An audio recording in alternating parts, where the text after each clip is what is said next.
Hi, welcome back to the channel. I'm Michelle, and today I'm going to be sharing tips for homeschooling multiple ages. So if you're new to my channel, I have an 11-year-old, an 8-year-old, a 4-year-old.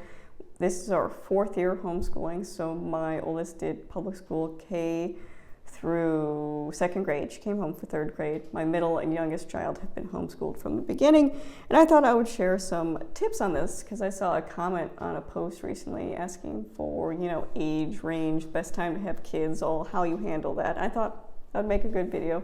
I do have some experience homeschooling multiple ages. So the first one, I'm going to start from like when they're little. So when my oldest came home, my middle child would have been in preschool, going to kindergarten at home because she's always been between levels. And then I would have had like a 6-month-old or maybe 8-month-old at the time. So I've always had, kind of 3 kids in tow. I've never really progressed into having 1 kid and then another kid coming along. I've always homeschooled at least 2. And then my son did join us this past year, on a full-time basis. So when they're little, when you're dealing with little kids, so you have an older child you're schooling and you have a baby or a newborn, baby wear would be my biggest suggestion. That's how I got a lot done with my oldest and my middle child when my son was young, still a baby. So we just baby wore a lot, and that was helpful. Next would be core subjects during nap times is really helpful. I did that a lot with when my son was an infant, and we would do math and language arts specifically during his nap time because my oldest needed very focused me time. It couldn't be interrupted by diaper changes or burping or feeding. She really needed that focus time with math, and then with my middle child, she really needed that focus time with reading. So specifically during when baby napped is when we would schedule those times. And I know it can be difficult with, when they're young, they don't have necessarily scheduled times as newborns, that you just kind of got to get through those newborn stages. But once they get into more of a schedule, eating schedule and napping schedule, it is easier to schedule those things. And it did kind of determine our schedule in the early years that we would start with group subjects, and then we would go into math and language arts when my son was sleeping, so things like that. When it comes to toddler, my biggest suggestion would be to remember it goes quickly, it will pass. My son was disruptive a lot during our homeschool years when he went from not napping anymore to being awake all the time, that we didn't kind of get that focused break to kind of plow through our core subject. There was a transition time. It does pass. You will get through those toddler years unless you have, a bunch of other toddlers coming up. Then I have no advice for that. My son was the last and will be the last. So my biggest suggestion with toddlers is they will grow up and they will get out of that toddler destructive phase. So next would be include your younger children. This was big for my son and even my daughter, my middle child, is giving them old workbooks to just scribble or color in that, because they are getting the idea of school every day because they see their older siblings do it, that they want to be part of it. They naturally want to be included. So ways you can do that is giving them old workbooks or having school for them to do. My kids never liked things like sensory bins or, you give them these little things to distract. No, my son always wanted to be involved in what we were doing. So giving him concentrated areas like here's a pencil and a workbook, you do your school. And that satisfied him a lot, or at least distracted him long enough for us to get some things done. But often he would be at the table with us if we were doing group subjects, kind of learning, or sometimes even now he'll help my oldest when she's doing a math problem.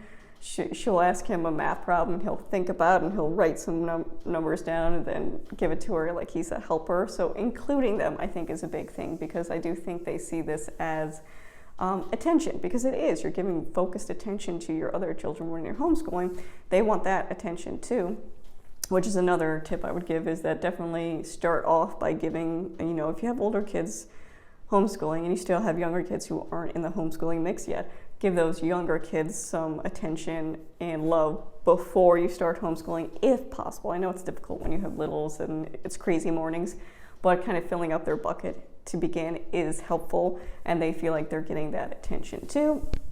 Another one would be schedule. Obviously, that's not going to be a shocker with my channel. I'm big on scheduling and consistency and all that. But that's how I get things done. I have 3 kids. I do things outside this house as well. I'm responsible for all the meals. I do a lot of different things. In order for those things to get done, I have to have a schedule. I have to have, and it doesn't have to be like minute by minute, hour by hour, but knowing the general flow of every day makes everything easier for everyone involved. And this is important for my kids too, to have visual schedules, to have those reminders of this is what the day is going to look like. And again, like I said, when they were younger, those schedules revolved around naps, and core subjects would be during those naps. But having the schedules was really helpful. And when I make my schedules, I plan first. So I don't order curriculum and then figure out how I'm going to utilize it. When I'm doing that planning stages of what the schedule is going to look like for this year, I have a Word or a OneNote document where I plug in subject areas and the curriculum I'm using. I don't purchase curriculum until I have a spot for it in our schedule. And that's really important because I do think a lot of people over purchase or think something's really cool and purchase it, but don't know how it's going to fit into their schedule. So that's kind of, I do plan before I purchase anything because I need to know that it's actually physically possible for me to teach it, that I'm not overwhelming my kids, I'm not overwhelming myself, that I need to be mindful of what I'm capable of and what my kids are capable of, and not just, go crazy with it and keep trying to pile on all these things. So I do think scheduling is really helpful and important, especially if you're like me. There's some age difference. There's 3.5 years between each of my kids. So there's almost, there's about 7.5 years, almost 8 between my oldest and my youngest. That's a big age gap to be homeschooling with. So in order to get everything done, that my oldest needs, but still making sure I'm reaching the areas I need to with my other kids, I need to have that schedule and consistency, or I wouldn't be able to do the things I need to do. Next would be consistency. And again, this is something that I've seen in all forms of education that I've been involved with, whether that be Sunday school. I've been teaching Sunday school for the last 12 years. First thing I do in Sunday school is I write down the things we're going to be doing. Okay, we're going to read our Bible lesson, we're going to do our activity, or we're going to do our game, we're going to do our group discussion. I will label that, and I did the same thing when I worked in daycares.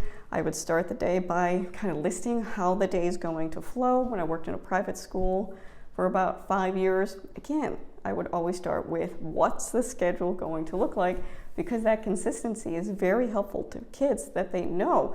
And again, you've seen through my channel that my kids have grown up on this schedule and the consistency, that the natural flow of everything, it's easier for them to transition. I don't get a lot of pushback, other than hormonal. I don't get a lot of pushback because my kids know what to expect, because the expectations have always been clear in my homeschool. And you can kind of see that if you watch my most recent Day in the Life, where I kind of focus on my perspective of the day in the life, that these are the things I do to set us up for success. And one of that is just the consistency and the scheduling that my kids are used to. So scheduling and consistency is really important if you want to be able to make forward progress in your homeschool, but also be able to touch all the areas you need to touch and be accountable to those different areas. I think is really important, especially when you have multiple ages you're working on. There's a lot of different things you have to touch on. Next would be have independent work, but make sure that independent work is meaningful. Don't just give them stuff to keep them busy. I don't like busy work, and that's something I've kind of eliminated through the years of homeschooling, that they don't need to always be doing something. The thing they need to be doing has to be important. So each of my kids has different levels of independent work, because obviously when I'm working with one child, another child may potentially have to be waiting on me, but they could be using that waiting time to accomplish something they need to. And that's easy for my oldest. She has a lot more that she can do independently. Again, check out those scheduling videos, those day in life videos if you want to see specifically for her. But my 8-year-old, she can do her Math Mammoth review sheets independently. She can do her handwriting independently. Those are things she could be working on when I'm working on with the other siblings, something she can check off her list. Even my 4-year-old, he has tracing sheets he could be doing independently if I have to go quickly help one of my other kids with a problem they're having in their school work. So I'm bouncing, again, between 3 different kids for a solid 3 hours. So having them have opportunities to work on other work that they don't need me for is important, but don't just give them busy work, because that's a waste of everybody's time.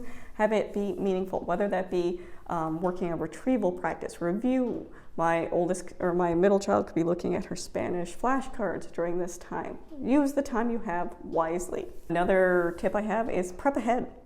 The more you can have prepared before you actually go into homeschooling, the day, week, day of, the better and smoother things are going to go. I do have scheduled prep time, both we do the Sabbath schedule, we do 6, 7, 8 weeks on, 1 week off. That week off, I do more long-term prepping. So I'm printing, we do a lot of core knowledge things, so I'm printing any of the worksheets or things that go with that, any of the science, we do core knowledge science and history. I'm printing all those things ahead because your flow is going to go a lot easier if you can just pick those things up because it's already been prepared, you've already taken the time, then stopping in the middle of a lesson or before a lesson starts and having to stop and print, that's time you're losing. And it seems trivial, but it does add up. And you can see in that day in the life, we go bam, bam, bam through our stuff because everything is kind of sitting there waiting for us because I've taken the time to prep ahead and get us ready for what it is. And that also means looking at lessons. So looking at the math lessons, I do this every Saturday as my weekly prep. Again, it doesn't take long, but I'm reading over the math lessons I'm teaching for the week, so I'm better prepared, and I'm not trying to figure out how to do this math concept or math problem with my child before teaching them. So making sure I'm prepared to teach is really essential to how the flow and how everything goes and the mindset. There are some curriculum that, yes, you can pick it up and go with it, but there are a lot of areas that you do have to have some prep time planned. It does make things go easier when you're working with multiple kids if you have those things already taken care of. Next would be reuse curriculum when you can. So kids are different and they're going to have different needs, but oftentimes that means just adjusting some curriculum. My oldest and my middle child are complete opposites. One is really strong in language arts and struggles in math. The other one is really strong in math and struggles in language arts. But they've used the same curriculum. So they both used All About Reading to learn how to read, and they're both currently using Dimensions Math. And it's just a little tweaking on my part. I do make a video about kind of how I make adjustments with curriculum, if you're curious about how I do that. But that does make a difference if I'm familiar with it. So I've already taught All About Reading only the first level. But going through that with I'm now on my third child, I got that down. I know it's open and go for me at this point because one, everything's already planned and prepped in little sheet protectors and things, so I don't have to cut anything out. But I've also taught it. Same with Dimensions Math. I reached a point where I'm on my second kid teaching Dimensions Math, and it's going a lot smoother and a lot easier because I'm familiar with it. So one of the drawbacks of buying that new curriculum or that new shiny thing is it takes time and effort to adjust to a new curriculum. Both as the educator, you're learning how to teach it, your kids are also learning the flow and how that curriculum works.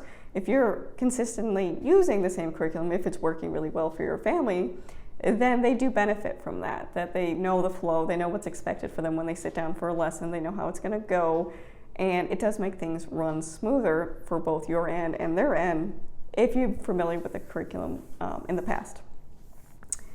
Next, and this is personal to my family, is having my kids work in different areas. I do have a video about kind of our workspaces, but that's just my kids. My kids do not do well working in the same area for core subjects. Group subject, yes, we're usually together, obviously, but for math, language arts, independent work, they need their separate areas because they get easily irritated by one another or distracted by one another. So my kids work in different areas. My 8-year-old chooses the dining room, and that's because it does have 2 doors that we can shut because noise is a big thing for her. She also has noise-canceling headphones that is very distracting to her to get her work done. She takes a lot of focused energy with reading, so those are, if I can put her in an area where there's less distraction, less noise, and it's easier for her, that's what I'm gonna do. My oldest chooses the couch. She works on there. She's always worked on the couch. And sometimes she does go up to her room if she needs more focused activity or focused, if she needs less noise and she really needs to focus on like a math test or something, she'll go upstairs to her room. But most of the time it's on our living room couch. And then my youngest son will work in the family room. And that's just having them in separate areas does help. And that can be difficult, I know, when you have younger kids where you have to literally keep an eye on them so they don't hurt themselves. But baby gates is kind of how I solved that problem when my son was much younger, but he would often scale them. So just having separate areas they can work on so they can sometimes get away from those younger, crazier, louder kids and have more focused time. Another suggestion that works well in my family is having core subjects be separate. So I know family style learning is a big thing in homeschooling, and I get it if you got 5, 6, 7 kids, how that's kind of essential to homeschool. But for our family, 3 kids, it's really important for me to have things at their specific level. And I know those family subjects do have like elementary or preschool level that you could be doing in that specific curriculum. I definitely think kids have to have math and language arts at their level. They should not be sharing that with their siblings unless their siblings are, twins or very similar in age. I do think there needs to be separation in those core subjects. And does it put more time and effort on your part as the educator? Yes. But part of having that in individualized education is providing that, not kind of making it more convenient for yourself. I know that's hard to accept, that you have more work to do, but it's kind of the job we take on.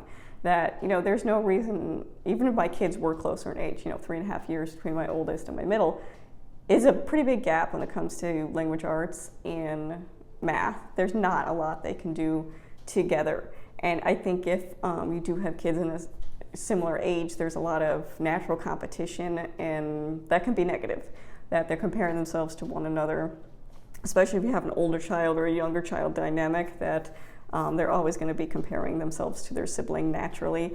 So core subjects, I do have separate curriculum that I use for those kids. And although both my girls use dimensions, they're obviously using different levels.